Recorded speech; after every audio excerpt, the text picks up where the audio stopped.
Okay. ആന ഇറങ്ങാറുണ്ടോ? കഴിഞ്ഞ weekend ഇവിടെ ഇറങ്ങിയിട്ടുണ്ട്.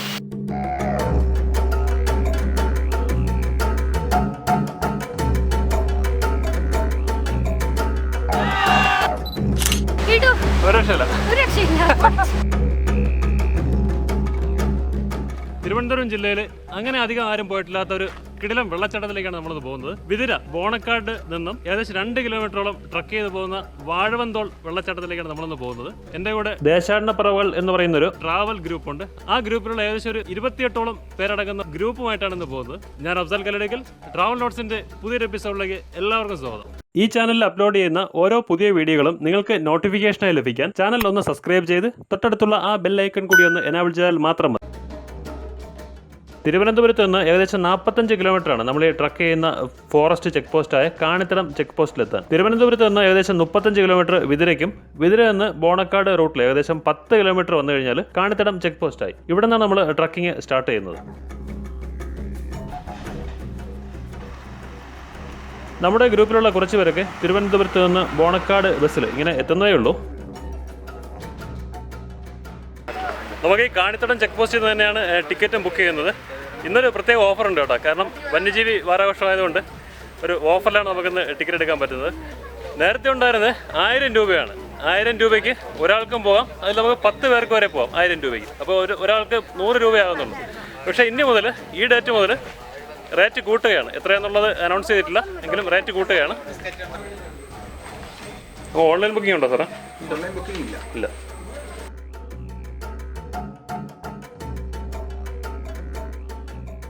10 പേരുള്ള ഗ്രൂപ്പുകളായിട്ടാണ് പാസ് എടുക്കേണ്ടത്. നമ്മൾ 28 പേരുള്ളത് കൊണ്ട് 3 ഗ്രൂപ്പുകളായിട്ട് പാസ് എടുത്ത് ഓരോ ഗ്രൂപ്പിൻ്റെ കൂടെയും ഓരോ ഗൈഡിനെയും കൂട്ടിയാണ് നമ്മൾ ട്രക്ക് സ്റ്റാർട്ട് ചെയ്യുന്നത്. ഏകദേശം 1 കിലോമീറ്ററോളം നമുക്ക് വാഹനങ്ങൾ കൊണ്ടുപോയി കാടിനകത്ത് തന്നെയുള്ള ഒരു പാർക്കിംഗ് ഏരിയയിൽ നമ്മുടെ വാഹനങ്ങൾ പാർക്ക് ചെയ്യാം.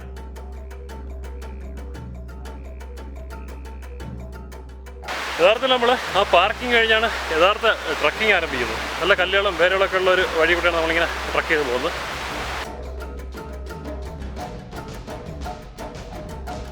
പശ്ചിമഘട്ട മലനിരകളിൽ ഉൾപ്പെട്ട ഈ പ്രദേശം ജൈവ വൈവിധ്യങ്ങളുടെ കലവറയാണ് കേട്ടോ. പലതരം ചിലന്തികളായും ഷഡ്പദങ്ങളായും വള്ളിപ്പടർപ്പുകളായും വൻ മരങ്ങളുമൊക്കെ ആയിട്ട് ജൈവ വൈവിധ്യങ്ങളുടെ കലവറ തന്നെയാണ്.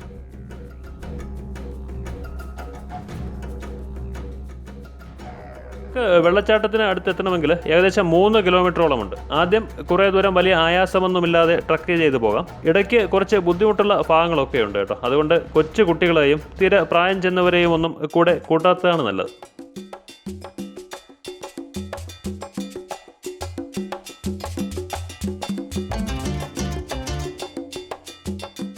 നമ്മൾ ഈ പോകുന്ന വഴി തന്നെ ഒരു സൈഡിൽ കൂടെ നല്ലൊരു ആറിങ്ങനെ വഴി പോകുന്നുണ്ട്. ഞാൻ നേരത്തെ കാണിച്ചില്ല.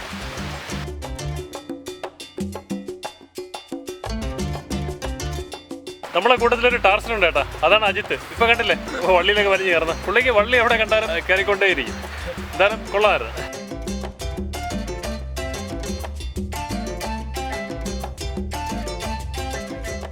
മിക്കവാറും സ്ഥലങ്ങളിൽ വലിയ പാറകളും വലിയ വേരുകളുമൊക്കെ നിറഞ്ഞ വഴികളാണ്. നമുക്ക് പൊന്മുടി പോകുന്ന റൂട്ടിലെ കല്ലാറ് നിന്നും പോകേണ്ട മീൻമുട്ടി വാട്ടർഫാൾസ് ഇല്ലേ, ഏകദേശം അതേ രീതിയിലുള്ള വഴികളാണ് ഇവിടെയും. മീൻമുട്ടി വാട്ടർഫാൾസിൽ പോയ നല്ലൊരു വീഡിയോ ഉണ്ട് കേട്ടോ. ആ വീഡിയോയുടെ ലിങ്ക് കൂടി ഞാൻ ഈ വീഡിയോയുടെ ഡിസ്ക്രിപ്ഷനിൽ ചേർക്കുന്നുണ്ട്.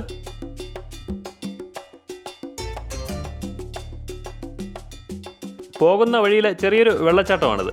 ഒന്ന് റീഫ്രഷ് ആകാനും കുടിക്കാനുമൊക്കെ ഈ വെള്ളം തന്നെ ഉപയോഗിക്കാം. ഞാനും ഈ വെള്ളം തന്നെയാണ് കുടിച്ചത്.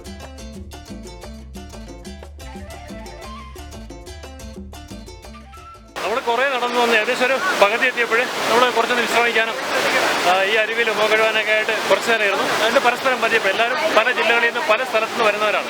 അപ്പോൾ പരസ്പരം പരിചയപ്പെടാനും ഒക്കെ ആയിട്ട് കുറച്ച് നേരം എല്ലാവരും പരസ്പരം പരിചയപ്പെട്ടു. കുറേ യാത്രാനുഭവങ്ങളൊക്കെ പങ്കുവച്ചതിന് ശേഷം വീണ്ടും നമ്മൾ മേളിലോട്ട് വെള്ളച്ചാട്ടം കാണാനായിട്ട് പോയി. അത്ര ഈസി അല്ലാത്ത കുറച്ച് ട്രക്കിംഗ് ആണ് കേട്ടോ ഇനി വരുന്നത്. നമ്മൾ ഈ വരുന്ന വഴിയിൽ പാറകളാണ്, 2 വശത്തും പാറകൾ. അതിൻ്റെ ഇടയിൽ കൂടെ ഒരു ചെറിയ വഴിയാണ്.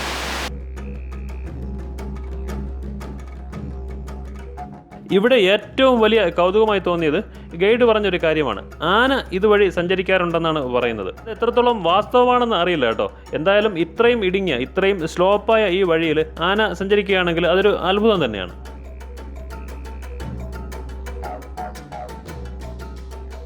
അറിയില്ല, പാറയുടെ കൂടെ നല്ല കുത്തിനെ കയറ്റം കൂടെ ഉണ്ട്. എവിടെ എങ്ങനെയുണ്ടായിരുന്നു ഇറങ്ങി? ഒരു രക്ഷയില്ല. ഇതൊക്കെ കുറച്ചുകൂടി രാവിലെ പോയിട്ട് തിരിച്ചു വരുന്നവരായിരിക്കാം. ഇത് കണ്ടോ, മഴ പെയ്താലൊക്കെ നനയാതെ കയറി നിൽക്കാൻ പറ്റുന്ന ഒരു പാറയാണിത്. അതിനടുത്തായിട്ട് കുറച്ച് പേരിങ്ങനെ കുളിക്കുന്നൊക്കെ ഉണ്ടായിരുന്നു. ഇത് ഇങ്ങനെ ഈ ഉണങ്ങിയ മരങ്ങളിലൊക്കെ കാണുന്ന ഒരുതരം കൂണാണിത്. എന്ത് ഭംഗിയാണെന്ന് നോക്കിയേ. ഇതാണ് നമ്മളെ കൂടെ ഉണ്ടായിരുന്ന മെയിൽ ഗൈഡ്, നമ്മൾ നേരത്തെ പറഞ്ഞ മെയിൽ ഗൈഡ്. പേരെന്താണ്? മനു. മനു, ഓക്കെ. താമസം അടുത്താണ്? താമസം ചെക്ക് പോസ്റ്റിനടുത്താണ്. ആന ഇറങ്ങാറുണ്ടോ? കഴിഞ്ഞ വീക്കെൻഡ് ഇവിടെ ഇറങ്ങിയിട്ടുണ്ട്. അപ്പോൾ കഴിഞ്ഞ വീക്കെൻഡ് വന്നവർ കണ്ടിട്ടുണ്ടായിരുന്നു. എന്തായാലും ശല്യം ചെയ്യാറുണ്ടോ? ഇല്ല, ക്രോസ് ചെയ്ത് പോകുന്നതാണ്, അല്ലാണ്ട് വേറെ ഒന്നും. ഓക്കെ. ഒറ്റയാനാണോ? അതെ, കൂട്ടുകാർ വരുമ്പോഴേ അങ്ങനെ ശല്യം കുറവായിരിക്കും അല്ലേ? മനു എത്ര ആളോ ഇവിടെ? ഞാനിവിടെ വന്നിട്ട് 6-7 മാസം. ഓക്കെ മനു. നമ്മൾ ഇവിടേക്ക് വരുമ്പോൾ അത്യാവശ്യം കഴിക്കാൻ സ്നാക്സും വെള്ളവും ഒക്കെ കരുതണം കേട്ടോ. നമ്മളങ്ങനെ സാധനങ്ങൾ കൊണ്ടുവരുമ്പോൾ പ്ലാസ്റ്റിക് കവറുകളുടെയും ബോട്ടിലുകളുടെയും ഒക്കെ എണ്ണം നമ്മൾ ടിക്കറ്റ് എടുക്കുന്ന സ്ഥലത്ത് കൊടുക്കണം. അതുപോലെ ഓരോ ഗ്രൂപ്പിനും 500 രൂപ വെച്ച് ഡിപ്പോസിറ്റും വാങ്ങുന്നുണ്ട്. നമ്മൾ തിരിച്ച് ചെല്ലുമ്പോൾ നമ്മൾ കൊണ്ടുപോയ പ്ലാസ്റ്റിക്കുകളുടെ എണ്ണം നമ്മൾ കൃത്യമായി കാണിക്കണം. എണ്ണത്തിൽ കുറവ് വന്നാൽ നമ്മൾ പ്ലാസ്റ്റിക്കുകൾ വനത്തിനുള്ളിൽ ഉപേക്ഷിച്ചു എന്ന് കണക്കാക്കി ഡിപ്പോസിറ്റ് ചെയ്ത 500 രൂപ ഫൈനായി ഈടാക്കും. ഒന്നുമില്ല, പ്ലാസ്റ്റിക് വനത്തിനുള്ളിൽ ഉപേക്ഷിക്കാതിരിക്കാൻ വേണ്ടി ചെയ്തിരിക്കുന്ന ഒരു സംവിധാനമാണ്. ഏകദേശം ആ ഭാഗത്തായിട്ട് നമുക്ക് വെള്ളച്ചാട്ടം കണ്ടു തുടങ്ങിയിട്ടുണ്ട്.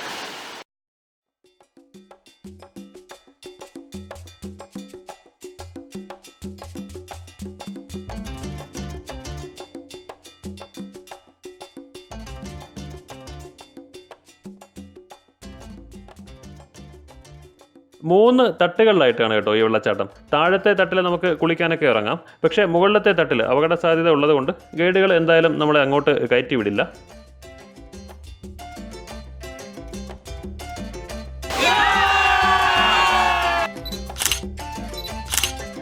കുറേ ആർപ്പ് വിളികളും ഫോട്ടോ എടുപ്പും ഒക്കെ ആയി കുറേ നേരം അങ്ങനെ പോയി. പെട്ടെന്നാണ് ശക്തമായിട്ട് മഴ പെയ്തു തുടങ്ങി. ഉണ്ടായിരുന്ന 3-4 കുടയൊക്കെ വെച്ച് എല്ലാവരും അഡ്ജസ്റ്റ് ചെയ്ത് നിന്നെങ്കിലും എല്ലാവരും നനഞ്ഞു. എന്തായാലും നല്ലപോലെ മഴ ആസ്വദിക്കാൻ പറ്റി കേട്ടോ. ഈ വെള്ളച്ചാട്ടത്തിൽ തന്നെ കുളിക്കണമെന്ന് എല്ലാവർക്കും നല്ല ആഗ്രഹമായിരുന്നു. പക്ഷേ മഴ ശക്തമാകുന്നതുകൊണ്ട് ചിലപ്പോൾ മലവെള്ളപ്പാച്ചിലൊക്കെ ഉണ്ടായാൽ സേഫ് അല്ലാത്തത് കൊണ്ട് തൽക്കാലം അവിടം വിട്ടു.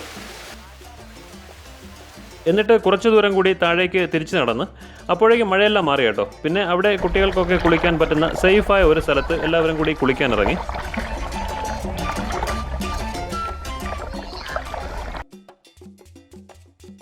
ഇടയ്ക്ക് ആരുടെയോ കയ്യിലുണ്ടായിരുന്ന പഴവും ഒക്കെ ഷെയർ ചെയ്ത് എല്ലാവരും കൂടി കഴിച്ചു. എന്തായാലും എല്ലാവരും നല്ലപോലെ ആസ്വദിച്ച് അറുമാദിച്ച് തന്നെ കുളിച്ചു.